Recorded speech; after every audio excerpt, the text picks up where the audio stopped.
पिछली कक्षा में हमने एग्जाम्पल संख्या 23 तक कंप्लीट कर लिया था। आज हम एक्सरसाइज 3.4 में एग्जाम्पल संख्या 24 से स्टार्ट करते हैं। तो देखना एग्जाम्पल संख्या 24 क्या कहते हैं,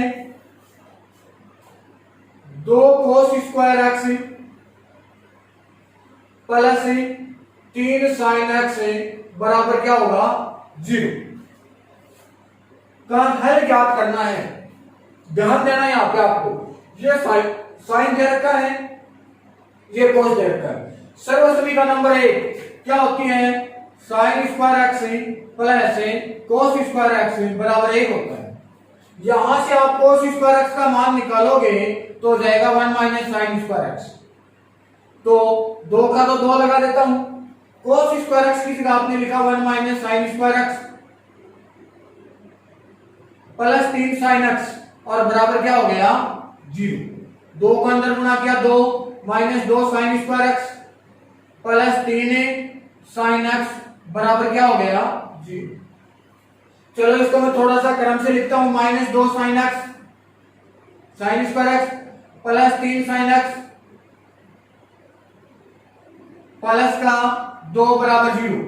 इसमें से सबसे पहले हम माइनस इन कॉमन ले लेते हैं। माइनस इन हमने लिया common, 2 sine square x minus 3 sine x minus के 2 बराबर क्या हुआ 0।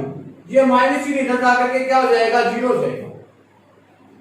2 sine square x minus 3 sine x minus 2 बराबर 0।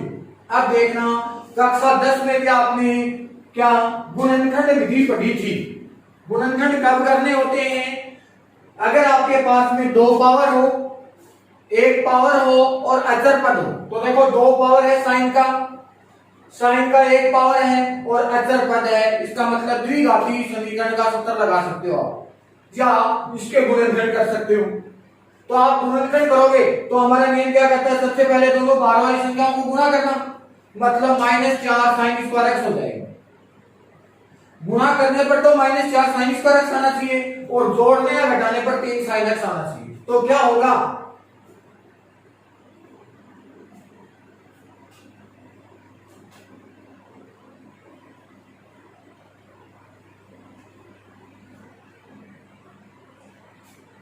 दो साइन स्क्वायर एक्स तो मैं ये लिख देता हूं, माइनस इसकी जगह लिखना आपको क्या 4 साइन एक्स माइनस का साइन एक्स। 4 साइन एक्स में से साइन एक्स घटाएंगे 3 साइन एक्स बच गया। 4 साइन एक्स को साइन एक्स से गुणा किया -4 साइन स्क्वायर एक्स हो गया। माइनस का 2 बराबर 0। 2 साइन स्क्वायर एक्स माइनस अंदर जाएगा 4 sine x plus sine x minus 2 बराबर 0। अब देखना आगे, 2 इनमें से और इनमें से हम कॉमन लेते हैं तो 2 साइन एक्स कॉमन आ गया, क्या आएगा इसमें बच गया साइन एक्स माइनस के 2, इसमें कॉमन क्या आएगा 1, तो साइन एक्स माइनस 2 बराबर 0। साइन एक्स माइनस 2 आपने ले लिया कॉमन, 2 साइन एक्स प्लस का 1 बराबर 0। एक बार इसके बराबर 0 लिख दो, एक बार इसके बराबर 0। तो आपने क्या लिखा साइन एक्स माइनस 2 बराबर 0, तो साइन एक्स बराबर कितना हो जाएगा 2।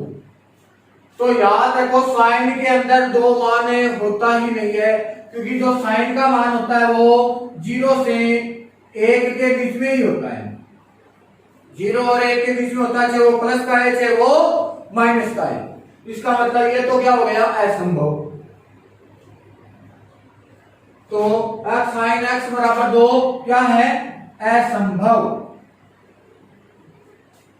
क्यों, क्योंकि जो साइन का मान होता है वो -1 से 1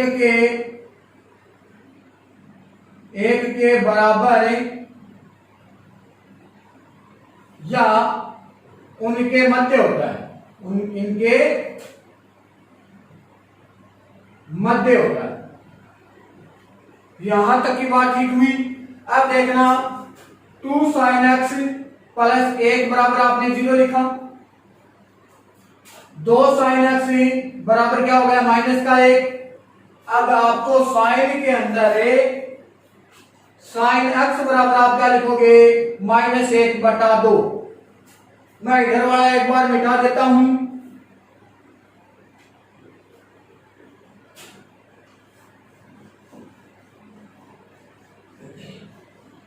अब देखना साइन एक्स बराबर साइन -1/2। तो ध्यान दो इधर, ये आपके पास में π/2, ये पाई, और आपके पास में क्या है माइनस है। तो पहला और दूसरे में तो साइन किसका होता है प्लस का होता है। इसका मतलब आपको इधर आना पड़ेगा तीसरे में।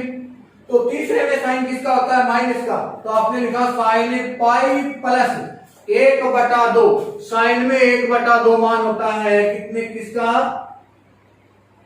30 डिग्री का। तो π/6 हो गया। क्या हो गया π/6। साइन से साइन कट गया, x बराबर हो गया 7π/6, यानी कि 6 इसका लघुत्तम 6π + π 7π/6। अब आप साइन का व्यापक हल लिखोगे तो हल आपका क्या हो जाएगा, हल है x बराबर क्या होता है n π ± 1 की पावर n इंटू थीटा। तो x बराबर n π ± 1 की पावर n थीटा की जगह 7π/6। ये आपका क्या हो गया आंसर हो गया। तो और n बिलोंग्स टू क्या लिखोगे कैपिटल Z। n किसकी ओर बिलोंग करता है कैपिटल Z। कैपिटल Z का मतलब क्या हुआ कि आप प्लस में भी संख्या ले सकते हो और माइनस में भी संख्या ले सकते हो पूर्णांक। तो ये आपके एग्जांपल हो गए कंप्लीट। आज हमें 3.4 एक्सरसाइज और शुरू कर देते हैं। तो देखना 3.4 क्या कहता है, निम्नलिखित समीकरण निकायों का मुख्य तथा व्यापक हल ज्ञात कीजिए। दोनों निकालने हैं, व्यापक हल और मुख्य हल। तो देखो पहला क्वेश्चन मैं लिख देता हूं 10x बराबर √3।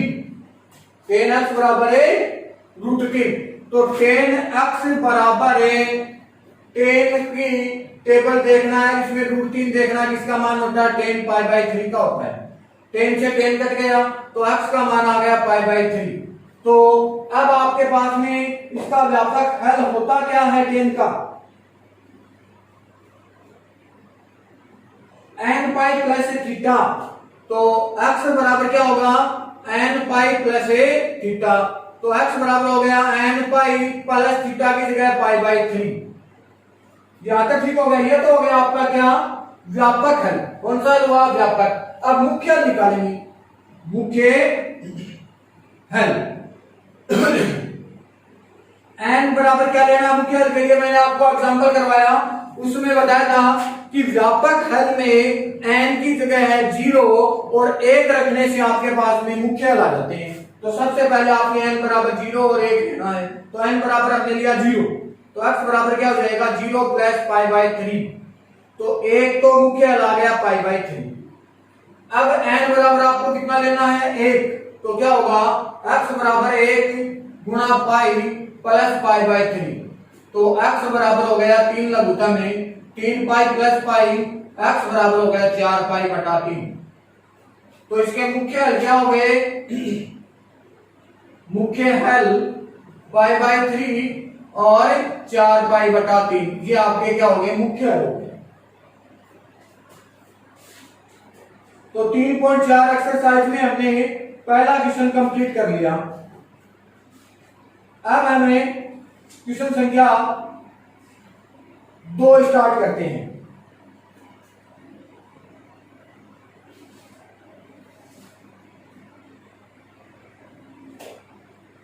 देखना ध्यान से क्वेश्चन संख्या 2।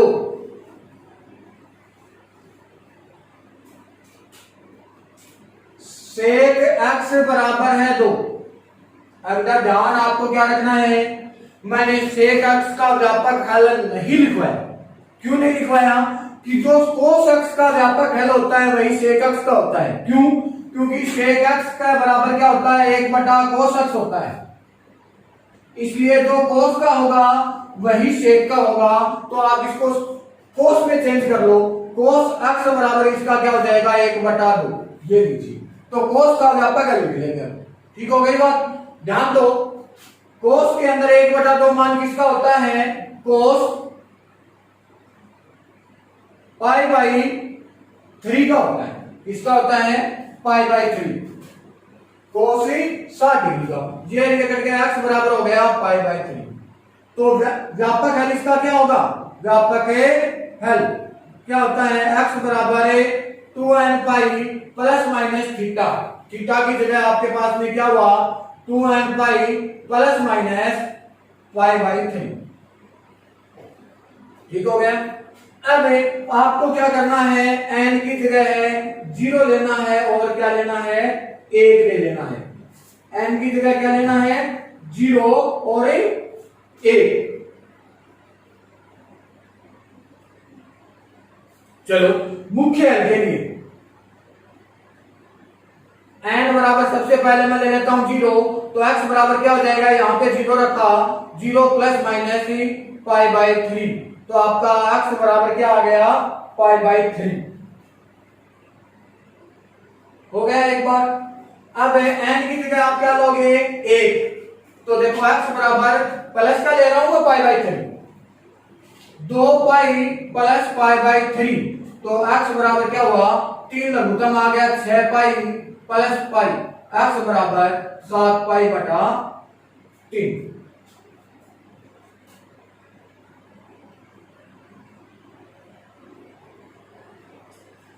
सात पाई, ये -1 से 1 में बड़ा होगा, इसका मतलब चिन्ह किसका लेना है हमें, माइनस का। यहां पे माइनस ले लो, यहां पर भी माइनस, तो क्या आ जाएगा 5 π/3, ये लीजिए। तो इसका मुख्य हल क्या हुआ, मुख्य हल π/3 और 5 π/3, ये इसका मुख्य हल होगा।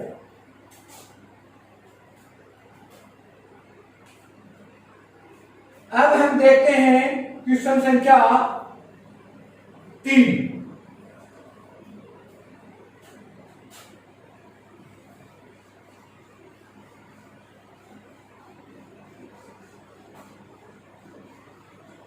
तीन के क्वेश्चन में क्या कहता है, कोट x बराबर -√3। आप ध्यान देना, ये आपके पास में चतुर्थांश हो गया, माइनस का चिन्ह है, तो यहां पाई में से हमने घटा दिया, पाई में से घटा दिया, कौन से में पहुंचे, दूसरे में, और दूसरे में टेन और कोट किसके, और दूसरे में साइन और कोसेक, ये तो दोनों प्लस के होंगे और बाकी किसके होंगे, माइनस के। तो यहां क्या है, कोट, तो माइनस आ जाएगा दूसरे में, तो आप क्या लिखोगे, कोट x बराबर कोट पाई माइनस करना है। कोट में √3 मान किसका होता है, √3 मान होता है 30 डिग्री का, इसका होता है 30 डिग्री, और 30 डिग्री को लिखोगे π/6। कोट से आपका कोट कट गया, x बराबर हो गया 5 π/6। अब देखो, टेन और कोट का जो व्यापक हल होता है वो सेम ही होता है। टेन और कोट का जो व्यापक हल होगा वो क्या होगा, सेम ही होगा। तो हम लिखेंगे व्यापक हल x बराबर n पाई प्लस थीटा, चाहे इसको कोट में बदल के टेन में बदल करके भी कर सकते हो आप। तो क्या लिखोगे, x बराबर n पाई प्लस 5 π/6। अब आप लिखोगे मुख्य हल, n की जगह क्या लें, 0, तो x बराबर 5 π/6 हो गया पहला। तो फिर n की जगह क्या लेना है, 1, तो x बराबर पाई प्लस 5 π/6, तो x बराबर हो गया 11 π/6। तो आपके पास में इसके मुख्य हल कौन कौन से हो गए, मुख्य हल कितना आया, 5 π/6 या 11 π/6। एक तरीका तो आप तो कोट का कोट में लिख दिया, इसमें लिख दिया आपने कोट का कोट में। अगर मान लीजिए कि आपको कोट का मुख्य मान याद नहीं रहता है, कि कोट और टेन होते तो वैसे एक ही हैं, लेकिन फिर भी अगर आप टेन में बदलना चाहते हो तो क्या लिखोगे, देखो सेकंड प्रकार से कोट एक्स बराबर माइनस रूट 3, टेन एक्स बराबर क्या हुआ माइनस 1/√3 हो गया। अब देखोगे टेन एक्स बराबर दूसरे चतुर्थांश में लेके जाना पड़ेगा पाई माइनस पाई बाई 1/√3। मान किसका होता है टेन के अंदर, पाई बाई 6 का 30 डिग्री का होता है। टेन से टेन कट गया, एक्स बराबर 5 पाई बटा 6। अब व्यापक हल आप लिखोगे, व्यापक है हल, तो x बराबर हो गया n pi plus theta, x बराबर n पाई प्लस 5 पाई बटा 6। मुख्य हल के लिए आप क्या लिखोगे, n बराबर 0, तो x बराबर क्या हो जाएगा 5 पाई बटा 6, और n की जगह आप क्या लोगे 1, तो क्या हो जाएगा x बराबर पाई प्लस 5 पाई बटा 6 यानी कि 11 पाई बटा 6। ये आपके पास में चाहे आप टेन के पदों में कर सकते हो और चाहे आप कोट के पदों में कर सकते हो। अब देखना क्वेश्चन संख्या 4।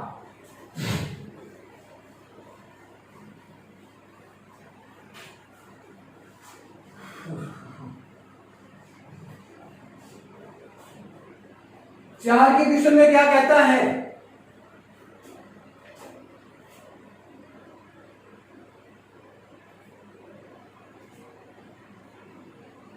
कोसेक एक्स बराबर -2। आप सुनो, कोसेक और साइन का जो मुख्य मान होता है वो भी सेम होता है, तो कोसेक को मैं साइन में चेंज कर लेता हूं, साइन एक्स बराबर -1/2 हो जाएगा। अब साइन के अंदर माइनस चिन्ह लेके आना है, कौन सा चिन्ह लेके आना है माइनस, तो साइन में माइनस लेके आओगे तो इधर आना पड़ेगा, पाई के अंदर आपको जोड़ना पड़ेगा, पाई में क्या करना होगा जोड़ना होगा, तो क्या लिखोगे साइन एक्स बराबर साइन पाई प्लस 1/2, साइन में 1/2 मान होता है 30 डिग्री का, और 30 को आप लिखोगे पाई बाई 6, एक्स बराबर 7 पाई बटा 6। अब आप इसके मुख्य मान लिखोगे, व्यापक हल, व्यापक हल क्या होगा, x बराबर n pi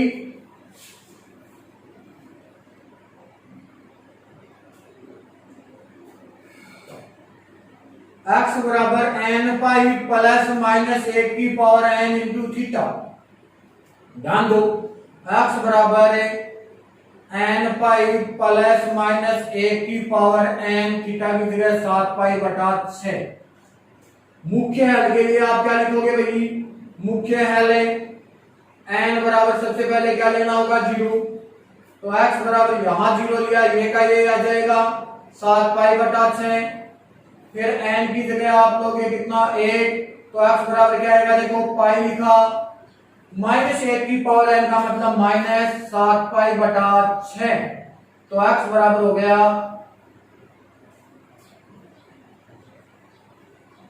-pi by 6, -pi by 6।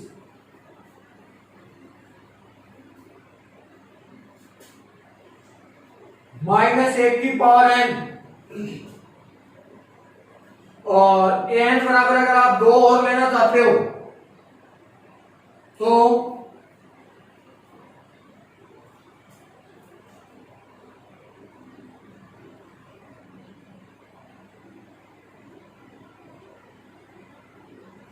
n बराबर अगर हम 2 लेते हैं तो क्या होगा, x बराबर 2 पाई प्लस 7 पाई बटा 6, 6 दूनी 12, और 12 ये तो ज्यादा चला जाता है, बस यही रखना आपको।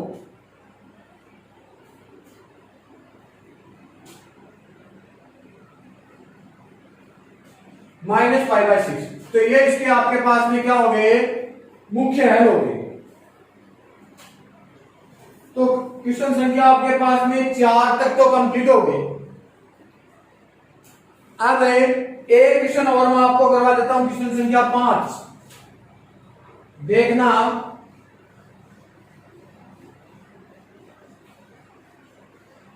5 के क्वेश्चन में क्या कहता है, समीकरणों का व्यापक हल निकालना है। cos 4x बराबर cos 2x। तो समझो बात को, cos 4x को 2 इंटू 2x लिख सकता हूं क्या, बराबर cos 2x। अब cos 2x का सूत्र आगे cos है, cos 2 थीटा का सूत्र ध्यान से देखोगे, cos के पदों में 2 cos स्क्वायर थीटा माइनस 1 होता है। तो आप क्या लिखोगे, 2 cos स्क्वायर 2x और माइनस x की जगह थीटा की जगह कितना है 2x, माइनस 1 बराबर cos 2x। 2 cos 2x को 2 cos स्क्वायर 2x, ये इधर आएगा माइनस का cos 2x, माइनस 1 बराबर 0। अब ये द्वि का समीकरण में गुणनखंड कर दो, 2 cos square 2x minus 2 cos 2x minus cos 2x minus 1 बराबर 0। क्या लिखोगे, 2 cos square 2x minus 2 cos 2x plus cos 2x minus 1 बराबर 0। दो में से हमने कॉमन लिया, दो cos 2x कॉमन आ गया, cos 2x minus 1 plus 1 common आ गया, cos 2x माइनस 1 बराबर 0। cos 2x माइनस 1 हमने ले लिया कॉमन है, 2 cos 2x प्लस 1 बराबर 0। एक बार इसके बराबर 0 लिखो और एक बार इसके बराबर 0 लिखो। तो cos 2x माइनस 1 बराबर 0 लिखा, तो cos 2x बराबर हो गया 1। cos के अंदर एक मान किसका होता है, cos 0 का होता है। cos 2x बराबर है cos 0, ये कट गया, 2x बराबर हो गया 0। 2x बराबर क्या हुआ 0। तो आपके पास में इसका जो व्यापक हल आएगा वो क्या हो जाएगा,